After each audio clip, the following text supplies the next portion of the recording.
Le risotto, c'est le plat réconfortant par excellence. Et aujourd'hui, je vous propose une version de saison avec des petits pois tout juste écossés, une menthe fraîche qui vient égayer le plat et un petit peu de zeste de citron pour une finesse parfumée. Une recette lumineuse, végétarienne et élégante, parfaite pour un dîner léger ou un déjeuner printanier.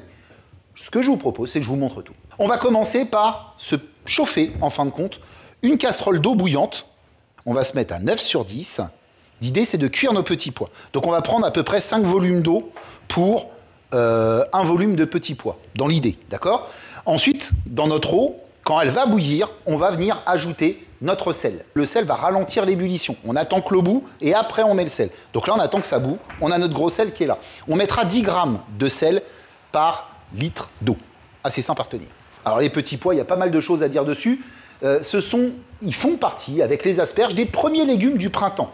Ils sont également récoltés entre avril et juillet en France, en particulier dans le Val-de-Loire et les Hauts-de-France. C'est là où la production est la plus grosse.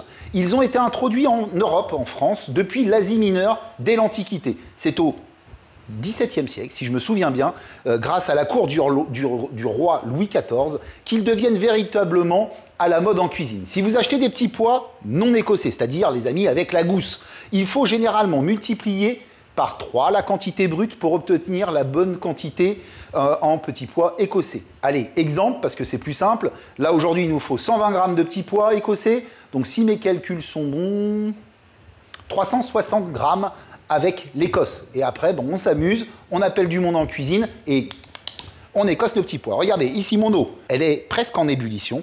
C'est le moment où je vais intégrer mon gros sel, donc à peu près 10 grammes de gros sel par litre d'eau.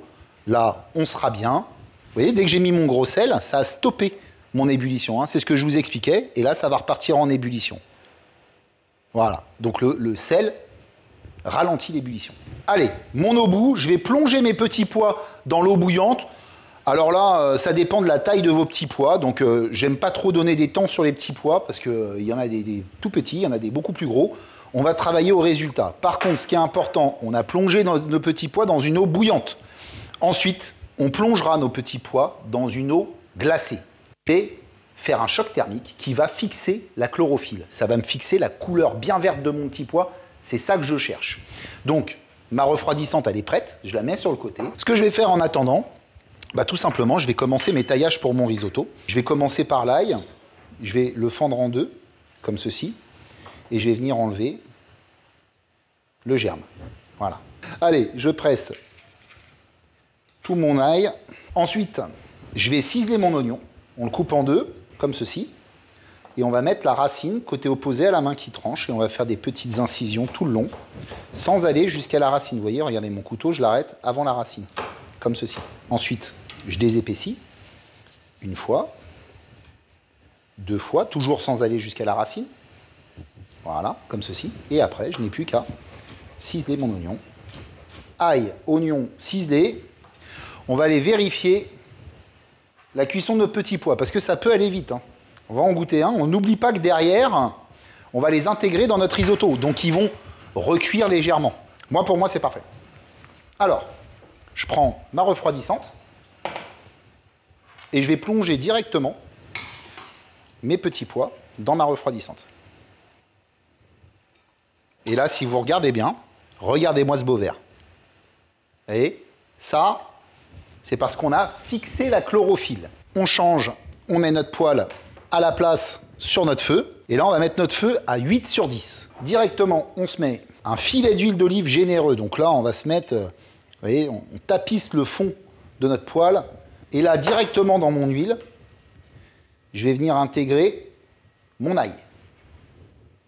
L'idée est de parfumer mon huile avec mon ail. Donc vous voyez, avec petite maryse, moi j'adore cuisiner avec des marises. Je répartis mon ail bien partout.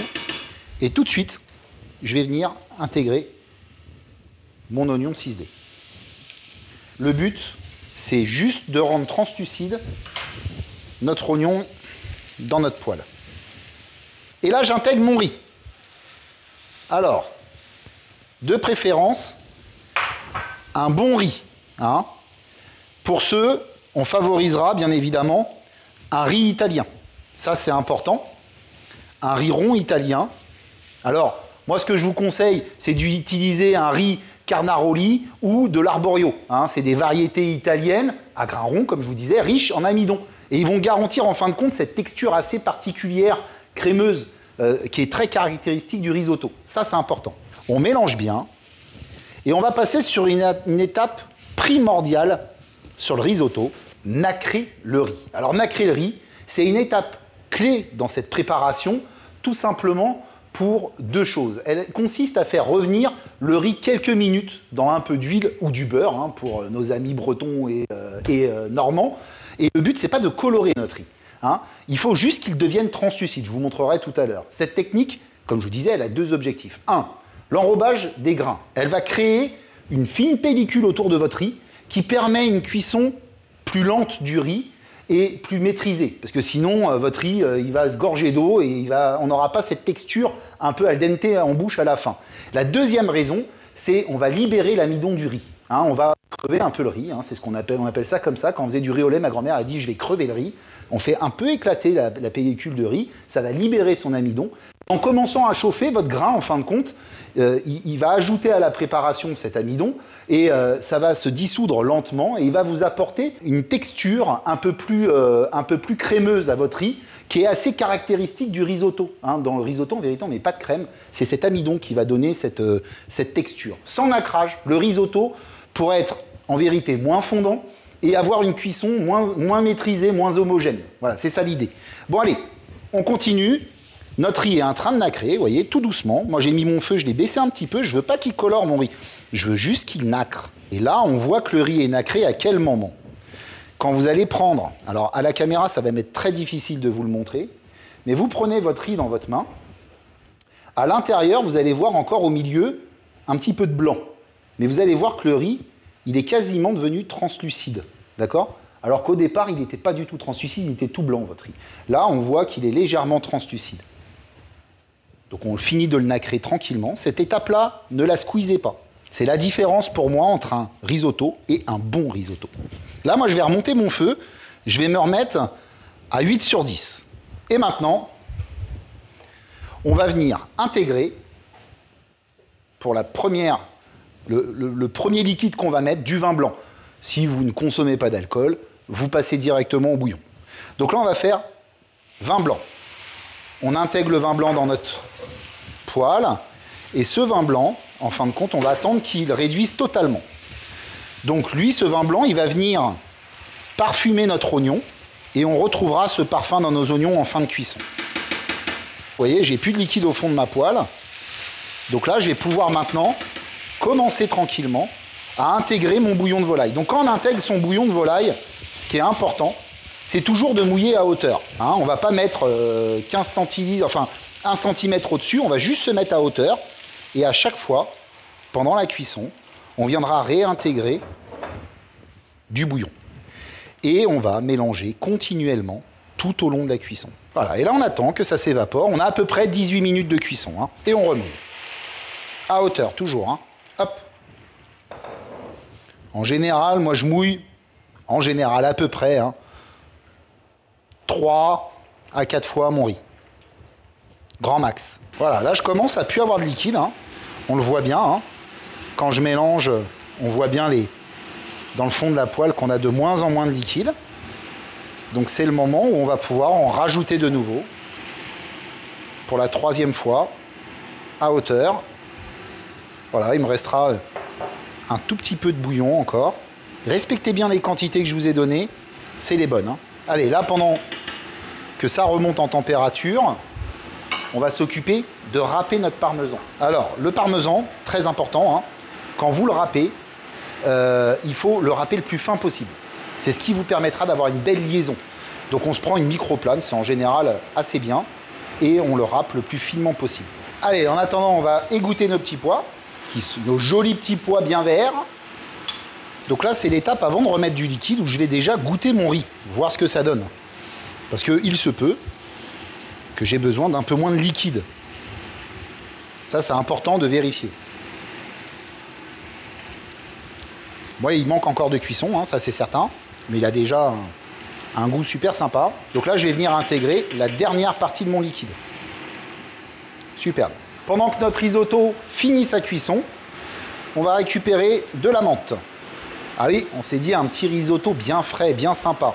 Donc, menthe, on va se prendre les feuilles du bas pour ciseler. Les sommités, c'est-à-dire la partie du haut, on va se les garder pour la décoration. Donc, on va regrouper nos feuilles ensemble, comme ceci, pour les ciseler finement. Je mets les petites souvent au milieu, et ensuite je plie comme ça.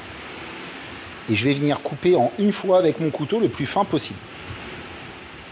Ah, risotto à la menthe, hein, ça, vous aviez jamais vu les amis. Vous allez voir, très sympa. Je mets ma menthe sur le coin de mon poste de travail, et je vais préparer mes zestes de citron tant que j'y suis. Donc mes zestes de citron, je tiens mon citron, attendez, juste avant on mélange. On n'oublie pas, hein, toujours venir mélanger son riz. Donc pour récupérer le zeste de mon citron, je le tiens dans ma main et c'est ma râpe qui passe sur mon citron pour venir prélever uniquement le jaune qui est le zeste et pas le blanc parce que le blanc c'est le zeste pardon dessus, le zeste c'est le blanc qui est en dessous et ce blanc il est chargé en amertume. Superbe. Mon citron est prêt ici, je remélange. Allez, je vais vous montrer un truc qui va vous surprendre à mon avis. À la fin, sur mon risotto, je vais venir mettre des petits copeaux de parmesan. Et ces petits copeaux de parmesan, je vais faire un truc. C'est que je vais développer une saveur umami qui va être très sympa sur le dessus de mon risotto. C'est-à-dire, je vais mettre du jus de citron sur mes copeaux de parmesan. Et ça va m'apporter cette fameuse saveur, la 5e saveur. On a le sucré, le salé, l'amer, l'acide et la saveur umami. On va se faire ça tranquillement. On se prend notre citron, on appuie et on va se mettre l'équivalent d'un demi-citron sur nos petits copeaux de parmesan. Et on va les faire tourner comme ça. Je les laisse juste comme ça, 3-4 minutes, le temps de finir le risotto. Ça y est, là, on arrive au bout, les amis. On va pouvoir baisser notre feu. On va se mettre à 5 sur 10, ça sera très bien. On va pouvoir intégrer nos petits pois dans notre risotto. Regardez-moi cette jolie couleur de petits pois, si c'est pas beau ça. Donc là, notre risotto, il faut l'assaisonner. Donc on va déjà l'assaisonner en poivre pour commencer. Pas de sel tout de suite parce qu'on va mettre notre parmesan quand on va faire notre mantecatura. Donc surtout pour l'instant que le poivre. Alors moi j'aime quand c'est relevé, hein. Je mets pas mal de poivre, exhausteur de goût. Je vais venir intégrer mon zeste de citron, ma menthe fraîche. J'attrape dans mon frigo mon beurre que j'ai laissé au frigo, ça c'est très important.